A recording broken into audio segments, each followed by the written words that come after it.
Well, good morning, good afternoon, and good evening to whoever it is in the world you are streaming here on Twitter, as well as those of you on YouTube. Monday, March 23rd, 3:22 p.m. Pacific time. Welcome into another edition of Q&A with Juan. What's going on in the world? All the regulars here, as always. Shade, what's happening? Well, I wouldn't consider it a league ass menu, but it's as close as it gets. Got a couple good games to lead off the night in the association. No college basketball to supplement our viewing needs, but those two games you're looking at are really the only two that matter. It's the Lakers and the Pistons without Cade Cunningham. No beef stew. Spurs, Heat. One of the very few Victor Wembanyama whisperers out there in the world is Kel'el Ware. Has had some decent success against him in the past. Interested to see how this one goes tonight. Big game for the Heat as they're in a little bit of a losing streak in a very crowded Southeast division. But it's NBA divisions. Who cares, I guess? They mean nothing. But the Hornets, the Heat, the Hawks, and the Magic all competing for that division title. I wonder if that has crossed a single player's mind at any point this season. We can be division champs. Who cares? And the rest of these games, I don't even need to scroll, man. It is ugly. I guess you have Thunder and Sixers with Jared McCain's return. That's probably the biggest storyline. Pacers Magic, tanking team. Grizzlies Hawks, tanking team. Look at these point spreads. Rockets Bulls, tanking team. Raptors Jazz, the tanking team. Warriors Mavericks without anybody. Who cares? Nets Blazers, a team on the Brooklyn Nets that I don't even know who these players are.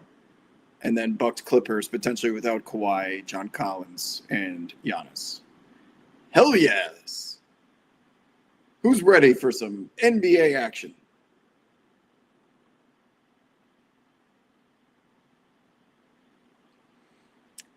Am I wearing, wait, what shirt am I wearing, Sims? This is called Random Team Apparel.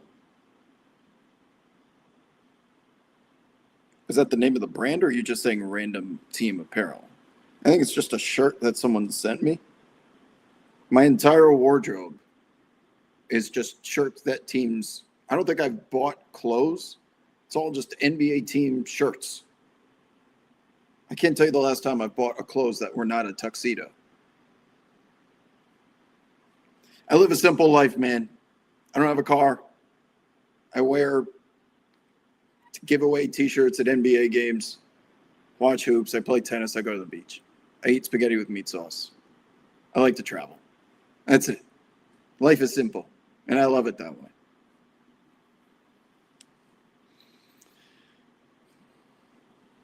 Markelle Fultz, like, back again. I wonder why he disappeared, because he was playing somewhat decently. He was with the Magic and then Sacramento, maybe? He didn't have that bad of a tenure with the Magic at all, but it just tells you how difficult it is to stick around in the NBA when you don't have a three-point jump shot. Can anyone survive in today's NBA without a three? You would have to be like Mitchell Robinson. You have to be the best rebounder on the planet to survive. Everyone else is developing three-point shots. Even Andre Drummond. All those years that Andre Drummond was getting up threes in the preseason and we were laughing at him, he was just ahead of the curve. Danny, come on. He said Warriors Mavs will actually be good. What? Why? Why would you come to that conclusion? Are we that desperate that we're ready for Quentin Post basketball? Cooper Flag, I guess.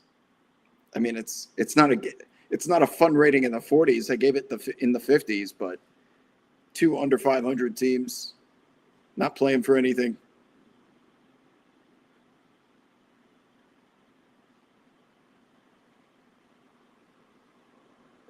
Yeah, I guess you're right. Jay Craig in the chat, what's happening, says the Atlantic Division champion is going to get the 2 seed, so that's important. But they're not, you're right, but they're not thinking like, ooh, we got to hang an Atlantic Division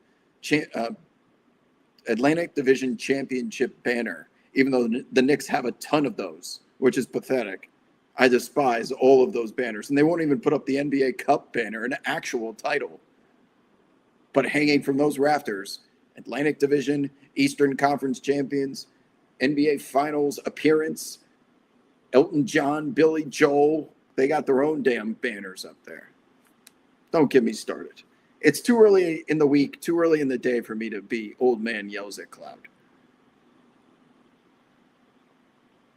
Yeah, that's good, Victor. They're going to need to get J-Dub, OKC back, Jalen Williams coming back to the lineup here in the near future. It's tonight. Doesn't he return tonight? He's going to be on a minutes restriction. The game will be a blowout. 16 and a half. 16 and a half is the spread on that game. Ugh. And Jared McCain is back. I understand this game should on paper be somewhat decent, but it'll be such a blowout that you won't see those guys hardly any minutes. How was the beach today? It is muggy. So this is why living at the beach in Southern California is so desirable. I would consider today to be an ugly day, even though it's technically sunny. It's a little overcast, but humidity is very high. The air temperature is low. It's only like 64, 65 degrees right now at the beach, but it feels like 85. So in the winter, the humidity is high and it keeps it warm. In the summer, the humidity dissipates and it's probably 20 degrees cooler here than it is in downtown Los Angeles. That's why everyone wants to live the beach, because the weather is just perpetually nice. But I would say today felt muggy. I felt like I was in Miami. It's supposed to be a coastal desert here in Los Angeles.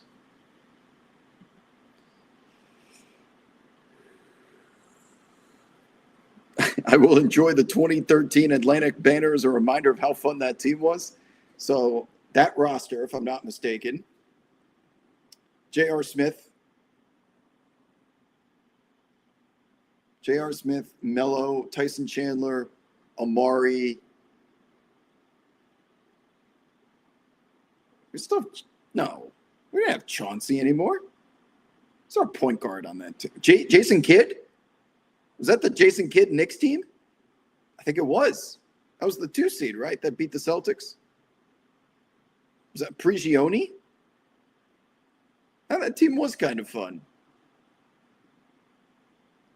JR, Melo.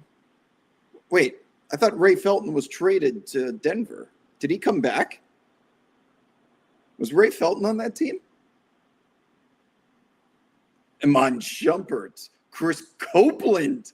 Pacome Dadier is a clone in so many ways to Cope. I forgot about Cope. What's he up to nowadays, do you think?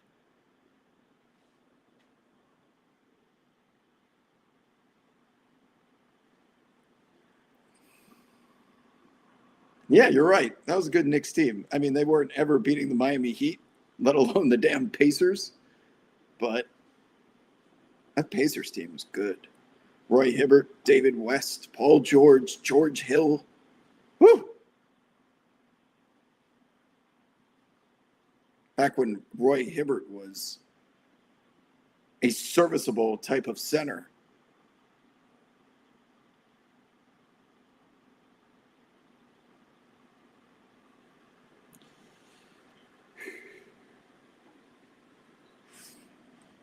What else you guys got? Talk to me in the chat. Action tonight. Gosh. I kind of want to take the Pistons, but look at some of these point spreads. 14 and a half. That's it against these Nets. Nets almost won in Sacramento. You know what's bad, by the way? So yesterday, the Nets were playing the Kings. Nobody cared because March Madness was going on. But you guys know on League Pass, where you click to load a game, I think this is for desktop and like TV extensions only. because on your phone, the League Pass app is different than desktop and TV. But on desktop and TV, they put a PNG of the team's star player that's actually playing in the game. So they'll never put up somebody that is out. And yesterday, when I decided to turn on Kings Nets, it was DeMar DeRozan for the Kings, which is very respectable because DeRozan's an accomplished player. And for the Nets, they chose Danny Wolf. So this giant picture of Danny Wolf on my television in the middle of my living room as the stream loads. I'm like, this is where we're at right now.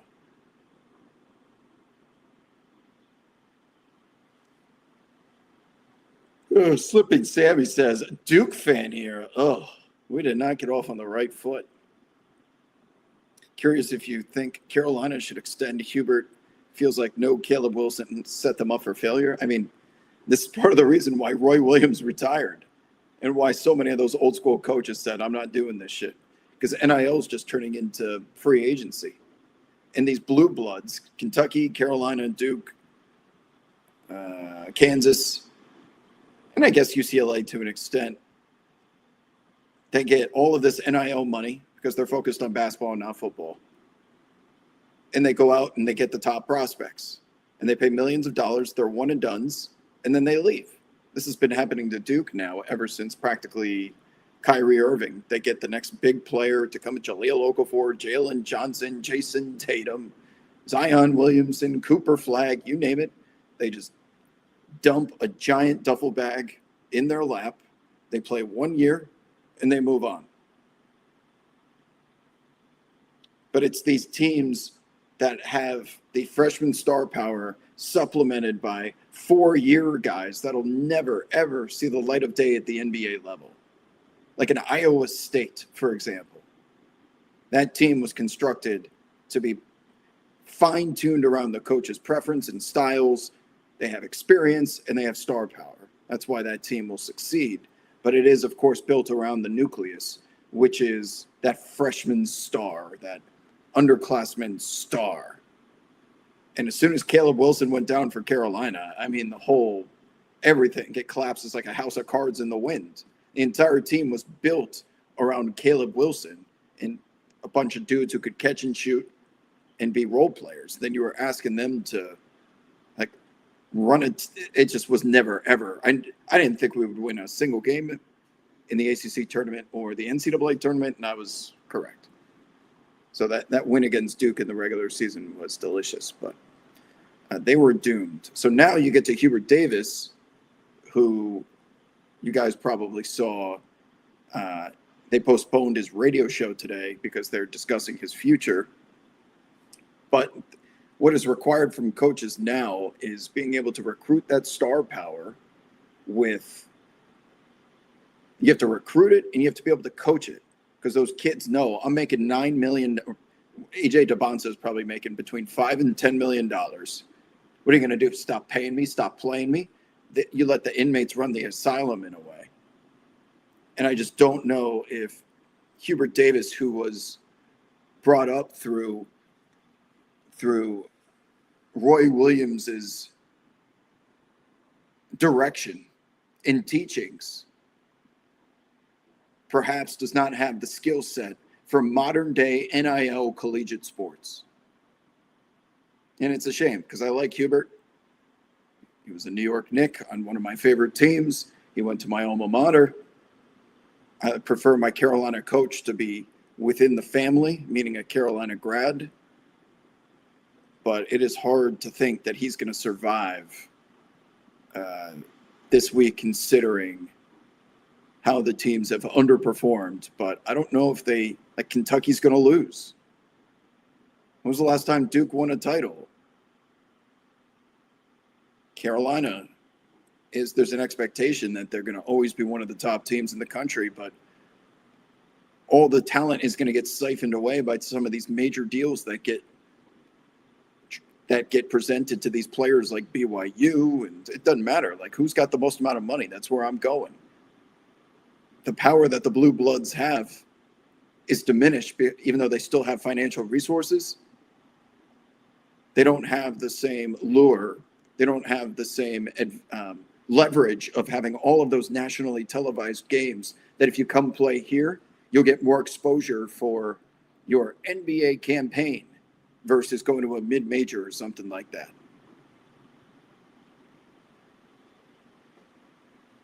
So I danced around your original question, but ultimately, do I want to extend him?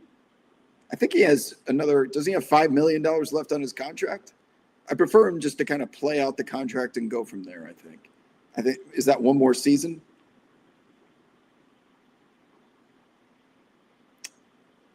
I don't know. Bill Self is potentially going to retire as well. He's got health issues, but these older coaches, man, do not want to. It's why I believe Nick Saban left Alabama.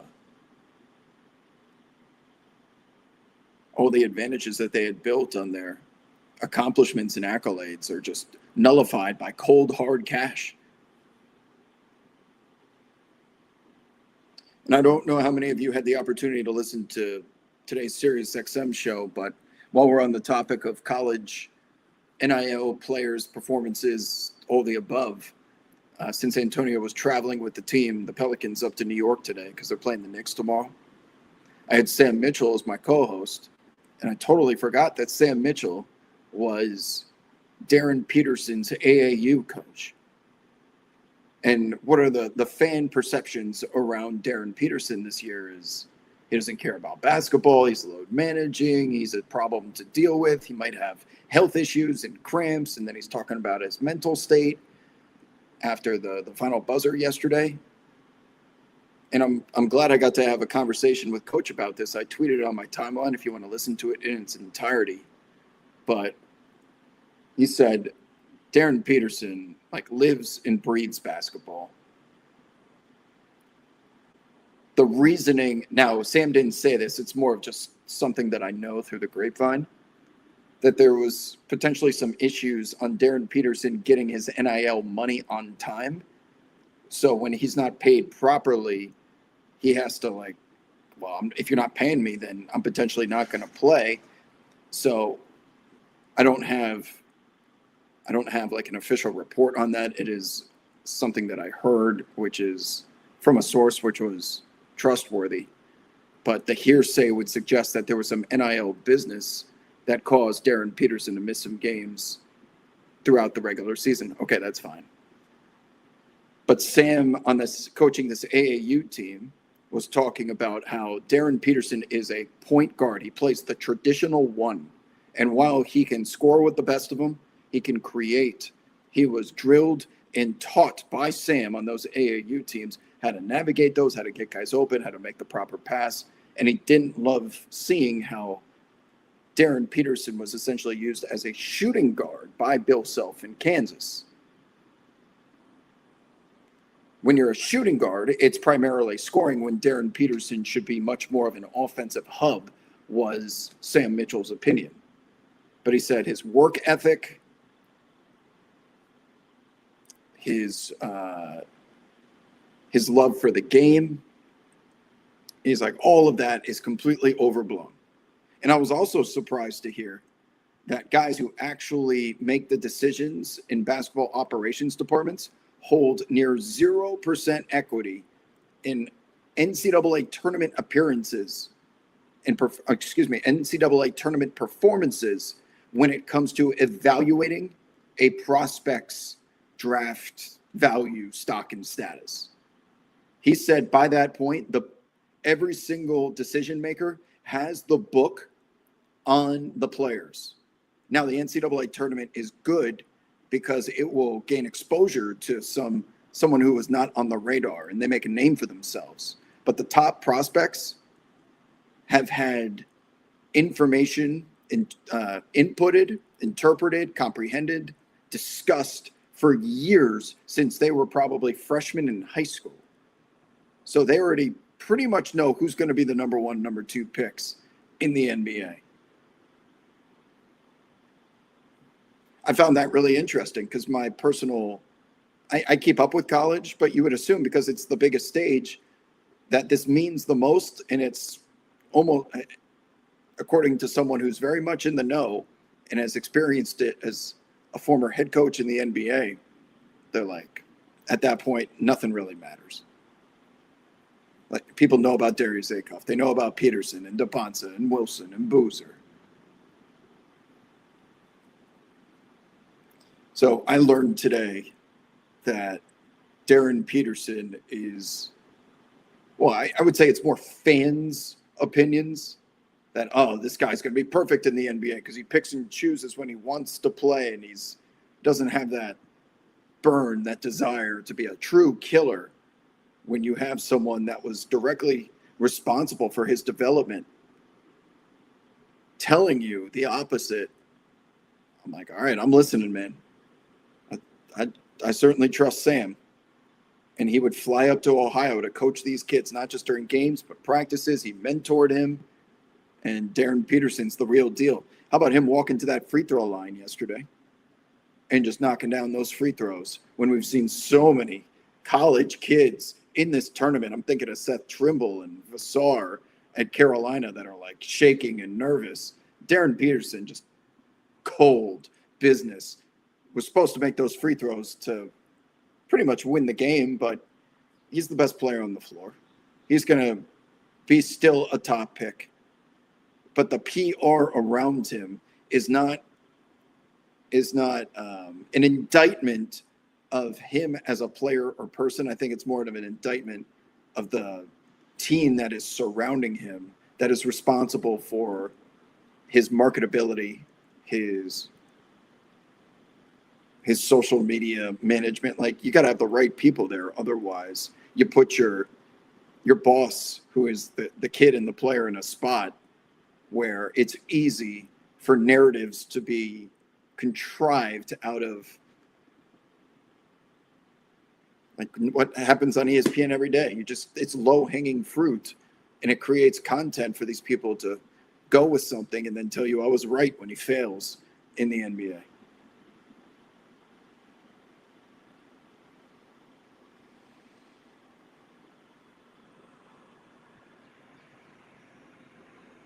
Sorry, I did a lot of yapping, but feel free to respond, Chad. I'm reading the comments now.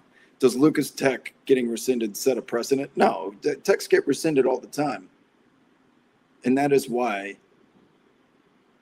Oh, this I'm interested about too. I wonder what the chat thinks about this. So one of our first conversations on the show earlier was about this, and Luka and Goga communicating in Serbian, where Luka thought he heard something from Goga, but Goga then said, "Oh, I didn't know that could be interpreted that way. So I apologize. I didn't mean to offend or threaten Luka's family." There was miscommunication there, which is ultimately the storyline. But since there are so many different languages being said nowadays, with the game being as international as ever, and you have an official that gives a technical foul out because two guys are barking at each other in Serbian, I would like to think that's part of the reason why the technical was rescinded, because it was more of just a referee said, enough, stop talking. I can't understand you, and I have to assume what you are saying is either derogatory, threatening, all the above. And there's usually a rule when you go to a casino, at a poker table, and in some home games as well, that if you speak any language other than English at casinos within the United States, your hand is dead. Your hand is immediately dead, because if you speak another language to a player at the table, that people are going to think you're cheating. And I was wondering, since there are so many different nationalities and languages being spoken, that the NBA institutes some level that if something other than English is being spoken, the referees have the rights to just say, "Oh, you spoke a different language. We have to give you a technical foul," to prevent things like this from happening. I don't think that'll ever become an actual rule, but it was at least a conversation because of what transpired in Orlando on Saturday.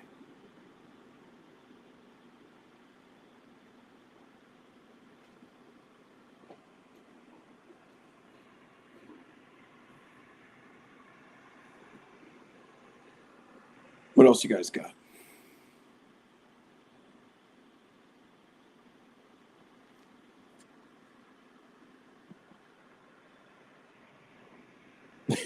Like, yes, man, we need David Stern now more than ever. I remember at the time, everyone was critical of David Stern because he was such a basketball dictator. It was his preferences. He treated the players as definitely as employees and I'm the boss type of work relationship and dynamic. But he ruled with an iron fist. And now that we're letting the inmates run the asylum with David Stern, with Adam Silver, who is more of a buddy with the players type of relationship. And again, society has also transformed as well. You know, the kids nowadays do not take that type of instruction, direction, and discipline the same way that they once did. But if we had David Stern now and all the shit that he would not put up with, he would be making an example out of everybody. I hope you hate me. It's my job for you to hate me because I represent the best interest of the realm. David Stern was Varys from Game of Thrones. He had no loyalties but to the realm. My job is to protect the integrity of the NBA and continue to grow this business. And like he once allegedly said, if you're looking for UNICEF, it's down the street. This here is a business.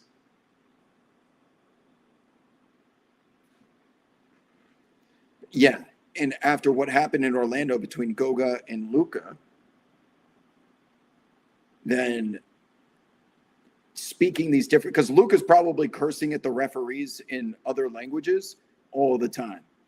We know how much he's lobbying in English, but when he gets upset and he has that demonstrative body language, how many times he's probably cursed at them in Slovenian or something, knowing that like Billy Kennedy doesn't know Slovenian. I'm going to say some shit in Slovenian because I want to get this off my chest. And I know I won't get teed up. But if I said that in the English equivalent, then I would have been probably ejected.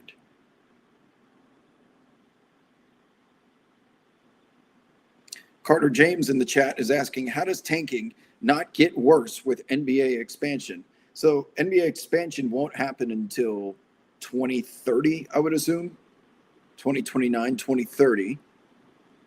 And by that point, because the NBA is expediting such radical change with tanking now, that they're hoping this won't be an issue moving forward. So having 30 teams is clearly too many, and there's too many games, and you get a lot of shitty slates like we have tonight. So why are we adding two more? Because the hope is by that point, all of this will be resolved. There's plenty of talent to go around and create two extra teams with. But we have to find a way to remove teams' incentive to lose games. And again, remember, players don't tank, only front offices do. But the front office can put the team in a position to lose very easily, very quickly. This is what performance staffs, training staffs are for. Tell Lauri Markkanen he's hurt and he can't play today. Come up with some reason so that we can tell the NBA he's sick. They do that, and then you see all these guys in street clothes. The new workaround for tanking, which I've really enjoyed recently, is teams are telling their stars to go get their offseason surgeries and procedures, which is pretty common. Like you get your knee drained, you get a minor meniscus repair, you've had a funky ankle for a while and you need to get something in there patched up. Go ahead and get that done now in February and March, as opposed to when they traditionally do that over the summer. And we'll just say you had an ankle injury, you're getting surgery, and you can't play because it's the truth and you're actually hurt. But they're telling them to get that done earlier so we have an excuse to be able to tank. They have perfected the art of it because the NBA continues to try and force these teams to play their stars and starters, and they keep finding ways to slither through the cracks.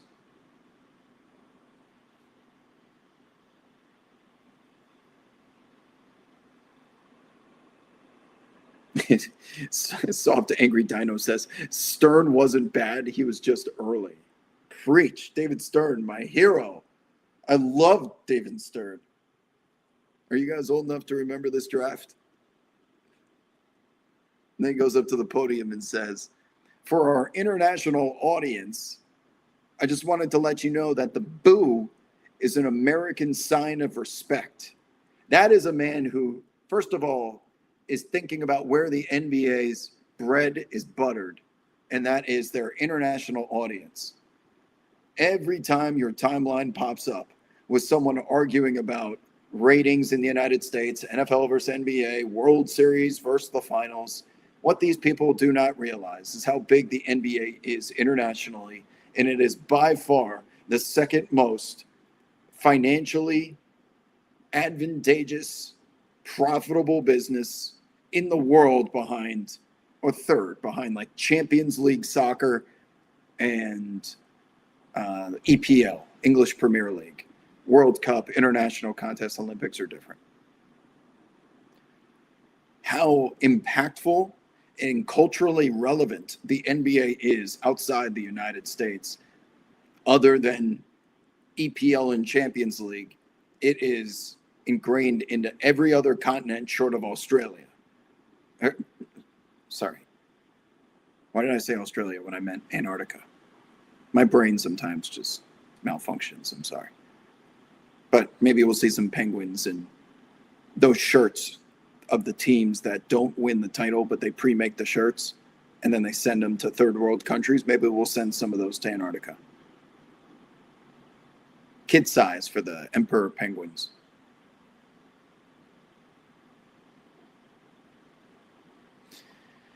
Dejan in the chat says every tanking team probably has a bag man now for the team doctors. Yeah, there's no. This is also why you see players get second opinions. Yes, we have a team doctor that you trust because they know your body as well as anybody. But a personal doctor is not influenced by the paychecks that come from the NBA governors. They're always going to be acting in the best interest of their employer more than their patient. You need an independent physician sometimes to review. Otherwise, a team doctor telling you, oh, you're good to play. Maybe they're doing that because you're headed towards a game 7 of the NBA Finals and your calf injury isn't as bad as we think it is, but we need you out there.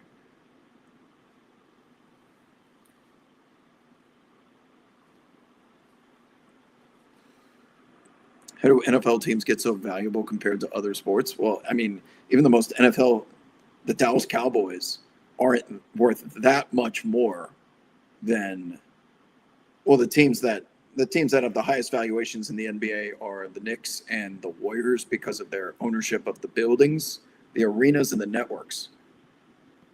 MSG, well, the Warriors are on NBC Sports Bay Area, but the Knicks own MSG Network. They own MSG Building, Knicks, Rangers. The MSG company is a conglomerate. It's a media conglomerate.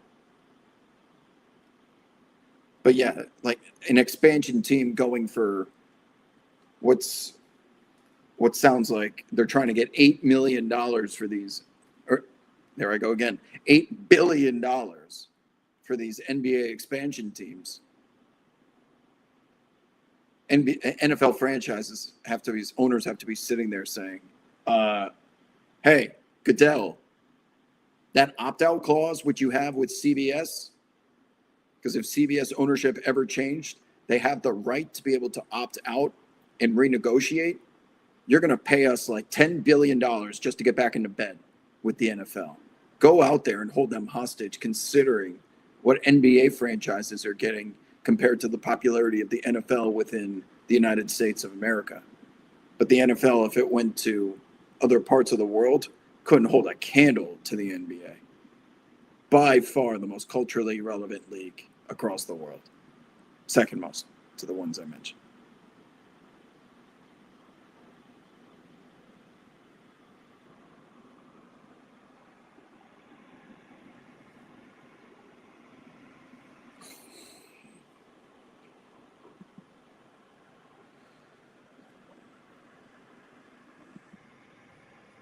The prestigious Atlantic Division banner. I'm getting hungry. You know what tonight is? Why I'm a little excited. I got a little pep in my step. Is vegan Barbie out there lurking in the shadows? It is spaghetti with meat sauce night. Finally, it's been like a week.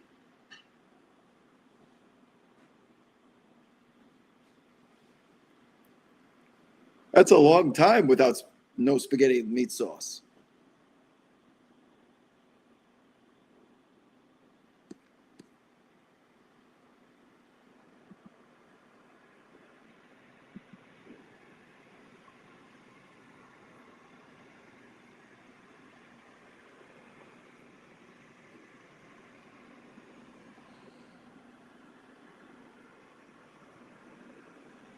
Do I have any wagers tonight?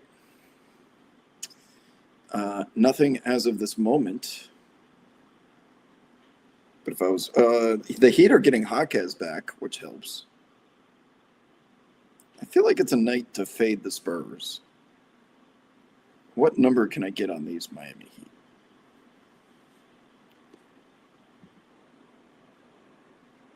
You see, at ProfitX, you can get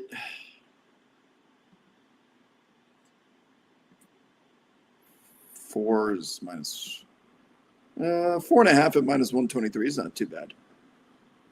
Miami plus 4.5, like that. I like it a lot.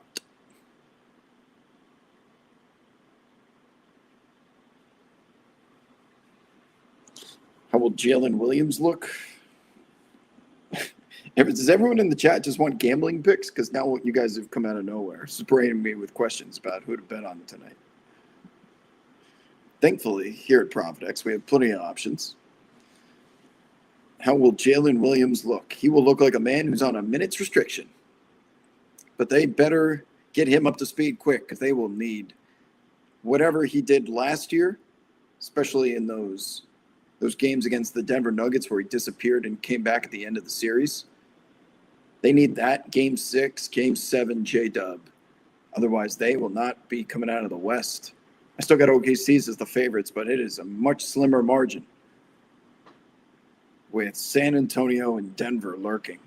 I don't think the Lakers have a chance against OKC specifically, but the Lakers are in the conversation depending on their first-round opponent. The Lakers are probably angling for the Houston Rockets, I would think. Phoenix Suns, if they can find a way.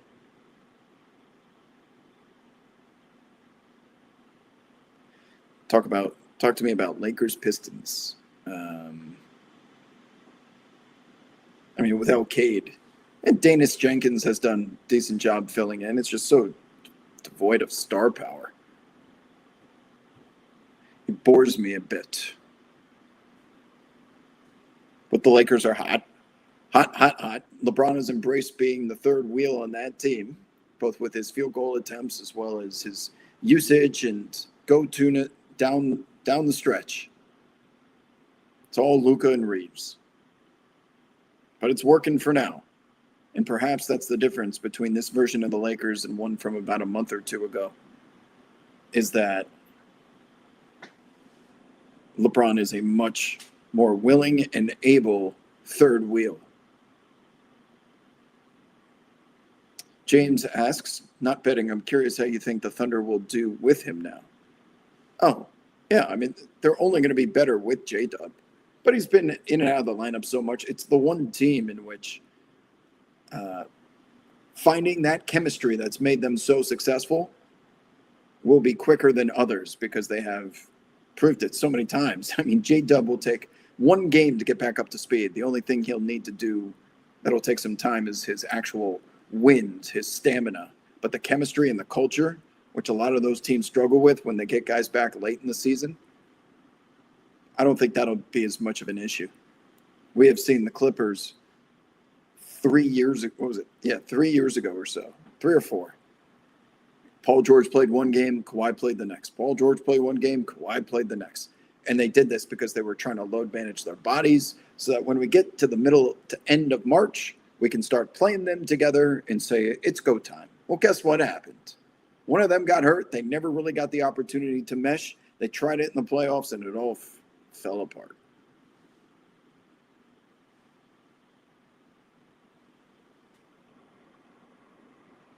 AJ Like Sports says, I won my NBA Fantasy League. It's over already? Do they not run it through the end of the regular season? Similar to, I guess, the way NFL does? NFL, you have to do your playoffs week 16?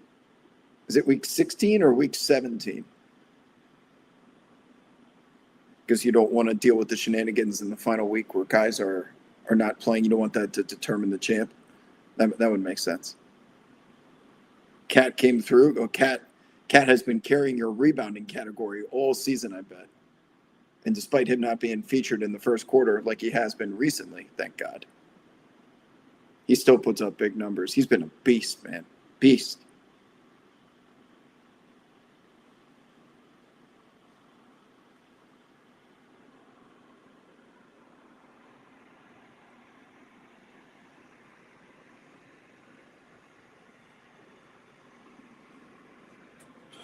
Good evening, Senor Steven.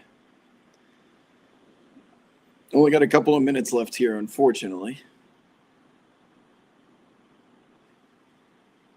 I got Jason in the YouTube chat asking me, who should the Hornets want to face the play-in? Same question, but would they want to face in a 7-game series? The Hornets right now are in 10th. Are they still in 10th in the East? You don't have a choice.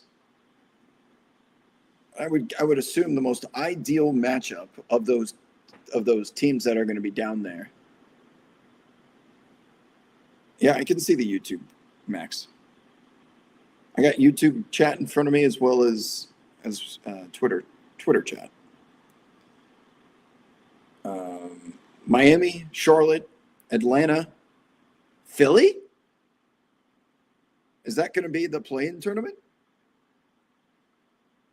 I guess Miami, Orlando, whoever falls there. So who would I target? If I was Charlotte, I would want to target. Well, Philly's going to be getting back Maxey and Embiid and Paul George. So I would say Orlando. Charlotte would have to beat Orlando, then they take on the loser of Philly versus Miami. And then Charlotte's almost going to be guaranteed to be the 8 seed because you come from the 9-10 side of the play-in tournament, which means you are getting the Detroit Pistons, and you will get stomped if Cade returns. If Cade doesn't return, then they're certainly vulnerable. But who knows? Collapsed lung. I looked up the history. So it happened to C.J. McCollum twice in New Orleans. It happened to Terrence Jones. Shit, I forgot. There was one other guy, one other notable player that's had a collapsed lung. And the average time of them being out was roughly 27 days.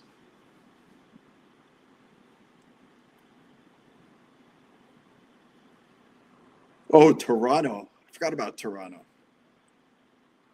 2.5 back of 5th place. But in the East, the problem is all these teams are playing just garbage every night. It is so hard to make up games. Atlanta was just on a 9-game winning streak, and they were 9th place when it started, and they were still in 9th place when it ended. I think they finally started maneuvering around a little bit, but it's tough to make up ground when there's 8 to 9 teams that are trying their best. The front offices are trying their best to lose games. See, only time you can really make up ground is when you're going head-to-head, which is why Knicks Celtics Atlantic Division is probably going to be decided by that head-to-head matchup they have coming up soon. And the 2 seed, the home court advantage in the second round will go to the victor of that game.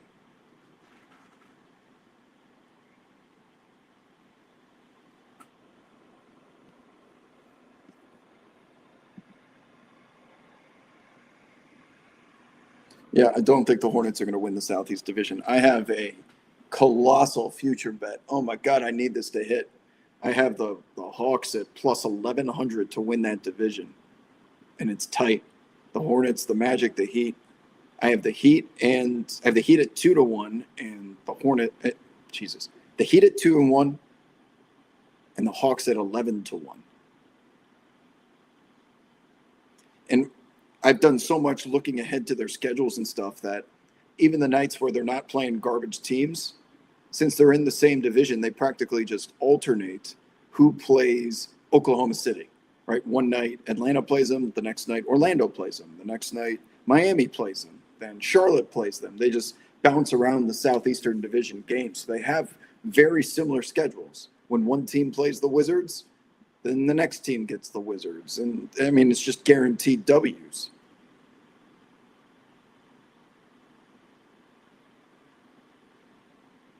Slip and Sammy asks, who would be the second and third place in the MVP voting if the season ended today? Well, Cade Cunningham's probably not going to qualify, so he's going to be out of here. Shea 1, Wemby 2, Luka 3, and Jokic 4, which is insane to say out loud. But until Denver can get back into the top 4, I could see a world in which he falls to 4th. I don't think Wemby will get enough first place votes to be able to leapfrog Shea Gilgeous-Alexander, but there is a path, and it will require San Antonio to have the best record in the NBA. If they can do that, that is enough justification, I think, for a lot of those Shea voters to change their minds, and I'm a Shea voter myself. But if Victor Wembanyama were to take the Spurs because of what's going to be required, OKC is probably not going to lose more than a couple of games the rest of the year, which means San Antonio's got to run the table. And to run the table, Victor Wembanyama is going to have to go 35 and 15 every single night. So it'll all take care of itself, I think. And that's a very pragmatic way of looking at this, that if San Antonio gets to the top of the NBA, it's because Victor was just that special and a deserving MVP.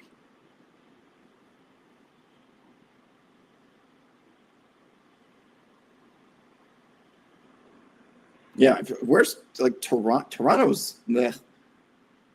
They're fine, but they're just meh. Toronto, Miami, Orlando, Atlanta, Charlotte, Philly, 6 teams. So 10, 9, 8, 7, 6, 5, because Cleveland's the 4. All of those teams can finish between 10th and 5th in the East. I think if you play any of the top 3, you're dead. If you play the Knicks, the Celtics, or the Pistons, even without Cade, honestly, you're a dead man walking.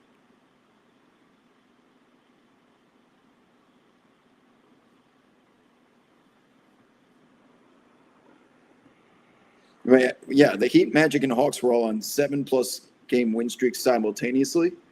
And it's because they all played the same schedule. Kings, Wizards, just go down the list. They're all terrible. And this is why I said in one of my post-game Knicks videos a week and a half ago, I am guaranteeing a New York Knicks 8-game win streak, because look at this. It's just a schedule prediction. They're at 6 right now, and now they have the Pelicans and the Hornets coming up. And I'm like, will guarantee an 8-game winning streak. 7 Pelicans. The Hornets will be the toughest one, but it has been a joke. The Knicks have played the Nets, the Wizards, the Kings, Jazz,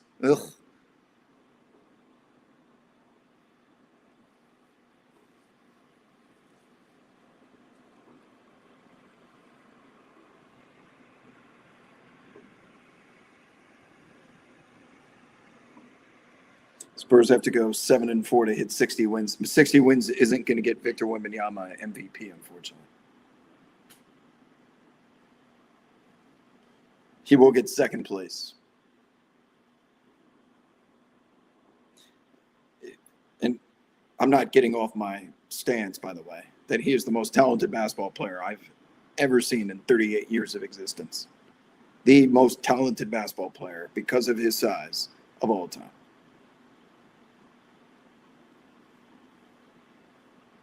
If I had to bet the East second-round teams as Detroit, Boston, New York, Cleveland, or the field, which are you taking? Oh, Detroit, Boston, New York, or Cleveland. Yeah, easily. Easily. The East is going to be won by one of those first three teams: Detroit, Boston, or New York. I would rank them. I would rank them Knicks. Knicks. Well, God, the Cade thing.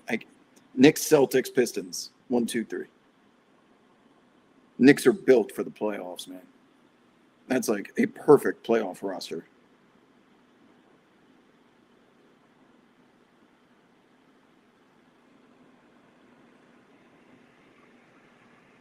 Yeah, the East is going to be as chalky as March Madness has been. Those four, maybe if we switched back to 3 out of 5 in the first round instead of 4 out of 7, those 6, 7, and 8 seeds might have a chance. It's going to require, like, Jimmy Butler's not around with the Miami Heat. That was an anomaly. It also requires injuries, which I guess the Pistons have. But the 8 seed is so terrible. Like, even a Pistons team without Cade is still likely going to beat the Hornets.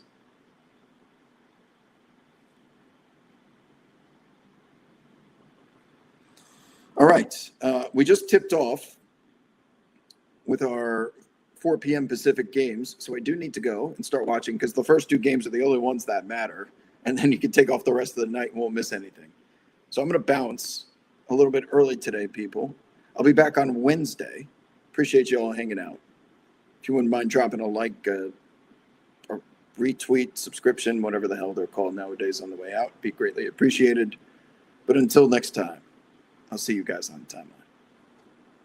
Deuces.